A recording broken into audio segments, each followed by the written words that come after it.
राज्यपाल तथा कुलपती रमेश बैस यांनी टॉप 5च्या मुलाखती घेतल्यानंतर तब्बल 20 दिवसांनी डॉक्टर बाबासाहेब आंबेडकर मराठवाडा विद्यापीठाच्या कुलगुरुपदी कोल्हापूर विद्यापीठातील भौतिकशास्त्राचे वरिष्ठ प्राध्यापक डॉक्टर विजय फुलारी यांची मंगळवारी नियुक्ती करण्यात आली आहे।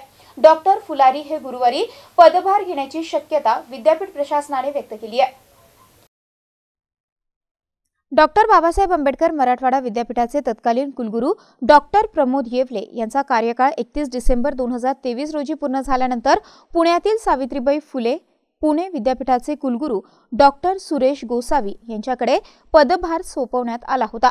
तत्पूर्वी नवीन कुलगुरू निवडण्याची प्रक्रिया जून 2023 मध्येच सुरू करण्यात आली होती। राज्यपालांनी AICTEचे माजी अध्यक्ष अनिरुद्ध सहस्त्रबुद्धे यांच्या अध्यक्षतेखाली शोध समिती स्थापन केली होती। या समितीने 22 जणांच्या मुलाखती घेऊन 5 जणांच्या नावांची शिफारस राज्यपालांकडे केली होती। राज्यपालांनी 4 जानेवारी रोजी टॉप 5च्या उमेदवारांच्या मुलाखती घेतल्या होत्या। तेव्हापासून विद्यापीठाला नवीन कुलगुरूंची प्रतीक्षा होती। तब्बल 20 दिवसांनी कोल्हापूरचे डॉक्टर विजय फुलारी यांच्या नावाची निवड करण्यात आली आहे। याविषयीचे पत्रही डॉक्टर फुलारी आणि विद्यापीठ प्रशासनाला देण्यात आले।